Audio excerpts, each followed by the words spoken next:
কি করে নীল মাধব জগন্নাথ হলেন সেই কথা আমরা শ্রবণ করছি। আবার ভগবান দর্শনের পরে চুপটা বন্ধন করে তাকে আবার নিয়ে আসা হবে, যেন পথটা সে দেখতে না পায়। ললিতা বুদ্ধি করে কিছু সরিষা হাতে দিয়ে দিল পুতলিতে, যে তুমি যাওয়ার সময় সরিষাগুলো ছিটিয়ে ছিটিয়ে যাবে। স্ত্রী তো যতই হোক বিবাহের পর বাবার বাড়ি থেকে স্বামীর বাড়ির প্রতি বেশি টানটা থাকে, এটা আমি আমার মাকেও দেখেছি। হ্যাঁ, দেখবে 4 বোন একসঙ্গে বাবার বাড়ি গিয়েছে, এবার এক বোনের স্বামীকে যদি একটু বাবার বাড়িতে অবহেলা বা অমর্যাদা করা হয়েছে, এক্ষুনি ব্যাগটা গুছিয়ে চলো যাবো, আর এক মুহূর্ত তোদের বাড়ি থাকবো না, আমার বরকে অপমান করা হয়েছে, এই তোদের বাড়িতে আমরা খাবার জন্য এসেছি। ঠিকই ঠিক না গো? অথচ এই বিয়ের আগে বাবাকে ভাইকে যদি কেউ কিছু বলতো, সেই মেয়েটা রুখে দাঁড়াতো, কিন্তু আজকে তার বরের একটুকু অপমান সহ্য করতে পারছে না।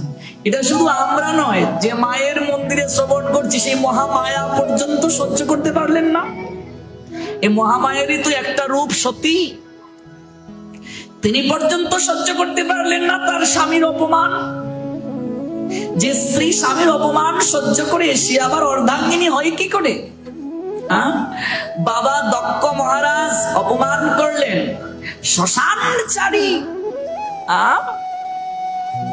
ভস্য মাখি বিনা নিমন্ত্রণে শ্বশুর বাড়ি এসেছে, লজ্জা নেই। কথাটা খুব গেঁথেছে, মহামায়া দেবীর খুব গেঁথেছে। মহামায়াই তো সতী, পার্বতী ইত্যাদি ইত্যাদি, খুব খুব লেগেছে তার, যে বাবা এমন করে অপমান করলেন, বিনা নিমন্ত্রণে এসেছে, বাকি সবাই খুব অপমান করলেন। এবার বাবাকে বলছেন, আমি এই মুহূর্তে তোমার প্রাণ নিতে পারতাম, কিন্তু তোমার থেকে তো আমার সৃষ্টি, তুমি তো আমার জন্মদাতা, কাজে তোমাকে তো আমি দণ্ড দিতে পারি না, এই অধিকার আমার নেই, কিন্তু আমার স্বামীর অপমানও আমি সহ্য করতে পারবো না। পার্বতী কৈলাস থেকে বাঙালি রমণীর মতোই 5 দিনের জন্য বাবার বাড়িতে আসেন। আজকে বাবার বাড়িতে না গেলে কি হয়েছে? এই জগৎটাই তার বাবার বাড়ি। ও মা, ভুল বলেছি গো? আমরা তাকে আমাদের ঘরের মেয়েই মনে করি, উমা আমাদের ঘরের। দেখেছো, আমি দেখেছি আমাদের মা কাকিমাদেরকে যখন বিদায় হবে তারা কত কান্নাকাটি করে, আবার গান গায়, উমা যাচ্ছ আবার আসিও সবাইকে নিয়ে, কত চমৎকার। আজকাল এই কৃষ্টিটা আমাদের মাঝে নাই, এই ডিজে এসে আরে আমাদের বয়সী কুলাঙ্গার পোলাপান বলা দুর্গা মাই কি জয় মদ খেয়ে মাতলামি করে করে সনাতনী হিন্দুদের যে আসল সংস্কৃতি আমরা দেখেছি, বিশ্বহরি মাকে বিদায় দিতে গিয়ে, পার্বতী মাকে বিদায় দিতে গিয়ে আমাদের মা কাকিমারা কত কান্নাকাটি করতেন, আর তারা গীত গাইতেন, উমা বাবার বাড়ি এসেছে, বাবার বাড়ি থেকে আবার যাবে, আবার যেন আসে বছরে বছরে, মানে ও পার্বতী যেন আমাদের ঘরের মেয়ে, মা উমা যেন আমাদের ঘরের মেয়ে, মহামায়া যেন আমাদের ঘরের মেয়ে, যেন বাবার বাড়িতে বেড়াতে এসেছে। কি চমৎকার সনাতনীদের সঙ্গে দেবদেবীর একটা সম্পর্ক, আমাদের ঘরের জন তারা, দূরের কেহ নয়। আজকে প্রকৃত সন্তান যদি মাকে বিদায় দেয়, সে ব্যাঙের মতো লাফাবে না কাঁদবে গো? বিসর্জনের সময় রং মেখে ব্যাঙের মতো লাফাচ্ছি কেন আমরা? আচ্ছা, বাবার বাড়ি থেকে, ও মা, বাবার বাড়ি থেকে যখন আসো মন খারাপ হয় না লাফিয়ে লাফিয়ে আসো? আমার মা তো বৃদ্ধ হয়ে গেছে, 70-এর কাছাকাছি বয়স, এখনো না আমার মা কান্না করে বাবার বাড়ি থেকে আসার সময়, না তোমরা হেসে হেসে আসো? বাবার বাড়ি থেকে মা যাবে, মায়ের মন খারাপ, আর আমরা উশৃঙ্খল পোলাপান বলো দুর্গা মাই কি জয়। এ কেমন সংস্কৃতি বলো? এই সংস্কৃতি তো হিন্দুদের সংস্কৃতি নয়, এটা তো সনাতন সংস্কৃতি নয়। আজকে পুজো করে যে পরিমাণে আমরা অপরাধ করছি, যে পরিমাণে আমরা পাপ সঞ্চয় করছি, যা বলার অপেক্ষা রাখে না। এই মা দুর্গা পূজার বিদায়ের দিনটা হচ্ছে দশহরা, দুটো উৎসব, বিজয় উৎসব। এই দিন রঘুপতি রামচন্দ্র বিজয় করেছিলেন, রাবণকে বধ করে সীতা দেবীকে লাভ করেছিলেন। এই জন্য এই দিন বিজয় উৎসব পালন করা হয়। একটা হচ্ছে দুঃখের, আরেকটা হচ্ছে আনন্দের। আনন্দটা কি? অসুরের বিনাশ হলো, প্রভু আমার জানকীকে প্রাপ্ত হলেন। দুঃখটা কি? মা বিদায় নিয়ে চলে যাচ্ছেন। কিন্তু মায়ের বিদায় সময় যদি কেউ রং মেখে ধেই ধেই করে ব্যঙ্গের মতো লাফায় আর মদকে মাতলামি করে, তাহলে শাস্তি অনিবার্য, অনিবার্য শাস্তি। সতী দেবী তখন বললেন, আমি এক্ষুনি এই সভাসদগণ সবার প্রাণকে হরণ করতে পারি, এই শক্তি আমার আছে, কিন্তু আমি তা করতে পারি না। তাই আমি প্রাণ আর রাখবো না এই দেহে। যেখানে স্বামীর কোনো মূল্যায়ন নাই, স্ত্রী কখনো সেখানে থাকবে না। এটাই বাঙালি রমণীর রীতি। অর্ধাঙ্গিনী অর্ধেক অঙ্গের অধিকারিণী। এজন্য মনে রাখবে, সামাজিক অনুষ্ঠানগুলোতে শিক্ষা নাও। এগুলো থেকে এক একটা লীলার মাঝে শিক্ষা আছে। সামাজিক অনুষ্ঠান, বিবাহটা কি সামাজিক অনুষ্ঠান। সামাজিক অনুষ্ঠানে কখনো বিনা নিমন্ত্রণে যেতে নেই, বিনা নিমন্ত্রণে গিয়ে খেতে নেই। কিন্তু পারমার্থিক যে অনুষ্ঠান, সেখানে যারা নিমন্ত্রণের অপেক্ষা রাখে, যে আমার অমুকের বাড়ি বৈষ্ণব সেবা আমায় নিমন্ত্রণ দেয় নাই, তাহলে একটা মহামূর্খ।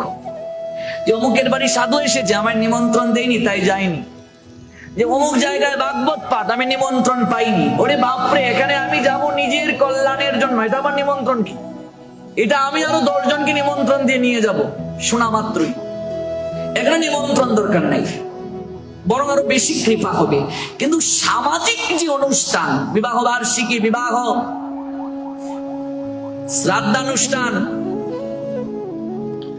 অন্নপ্রাশন, ছেলের জন্মদিন ইত্যাদিতে বিনা নিমন্ত্রণে যেতে নেই, সম্মানের সঙ্গে যেতে হয়।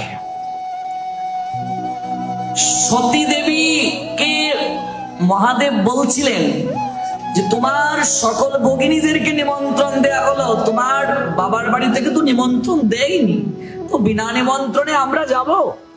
সতী বলছেন, আমার বাবার বাড়িতে আমি যাব না, বাবার বাড়িতে নিমন্ত্রণের প্রয়োজন নেই, কিন্তু একটা অনুষ্ঠান তো হচ্ছে। মহাদেব বলছেন, মহাদেব তো অন্তর্যামী, তিনি তো সব জানেন।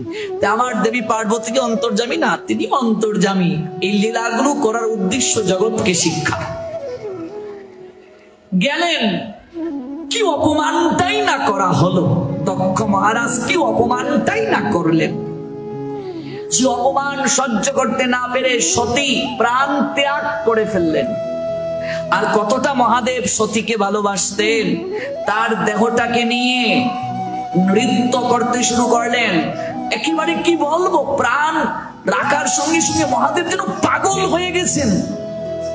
তিনি কি করবেন বুঝতে পারছেন না। সতীর দেহটাকে নিয়ে এমন কান্না শুরু করেছেন আর এত চিৎকার শুরু করেছেন। তখন তিনি, তার নাম তো নটরাজ, তিনি উন্মাদের মতো নৃত্য করতে শুরু করলেন যে পৃথিবীকে আমি প্রলয় করে ফেলবো।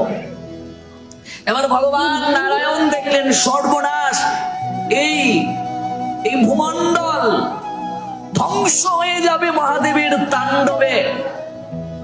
তখন ভগবান শ্রী বিষ্ণু কিংবা নারায়ণ সুদর্শন চক্র দ্বারা সতীর দেহটাকে খণ্ড খণ্ড করে ফেললেন। 51 জায়গায় সেই অংশ গিয়ে পড়ল, 51টা জায়গায় সতীর দেহ গিয়ে পড়ল খণ্ড খণ্ড হয়ে। কতটা কৃপা দেখুন, যে জায়গায় গিয়ে পড়েছে সেই জায়গাতে একটা তীর্থ হয়েছে। এমনকি আমাদের বাংলাদেশেও হয়েছে, এমনকি আপনাদের এই চট্টগ্রামেও হয়েছে, এখানেও সে দেহ পড়েছে। আমাদের সিলেটেও এসে দেখো পড়েছে গ্রীবাপীঠ, আমাদের গ্রীবাটা পড়েছে, সতীর যে গ্রীবাটা পড়েছে সিলেটে। তাহলে দেখো এই চট্টগ্রাম যেখানে বাস করছি আমরা, সেই জায়গাতে সে মা সতীর দেহের অংশ পড়েছে। এই যে চন্দ্রনাথ পাহাড় আমরা বলি, সীতাকুণ্ড, ভাবা যায়, কল্পনা করা যায়। আজকে কে বলবে? কিছু কিছু মূর্খরা বলে সনাতন ধর্মের লীলাগুলো কাল্পনিক। কোথায় কাল্পনিক? হ্যাঁ, কাল্পনিক কোথায়? কোথায় কাল্পনিক? সব জায়গায় এখনো প্রমাণ রয়েছে। সাধক মাত্র এগুলো উপলব্ধি করতে পারবে। 51 জায়গায় তার গিয়ে দেহ পড়েছে, দেহের অংশ, নতুবা এই পৃথিবী প্রলয় হয়ে যেত মহাদেবের তাণ্ডবে। সতীর শরীর অংশগুলো গিয়ে এক এক জায়গায় পড়লেন, প্রত্যেকটা জায়গায় তীর্থ হয়ে গেল। প্রত্যেকটা জায়গায় শুধু তীর্থ নয়, শৈবদের শাক্তদের সেখানে মহাতীর্থ হলো। এই চন্দ্রনাথ মহাতীর্থ শৈব শাক্তদের।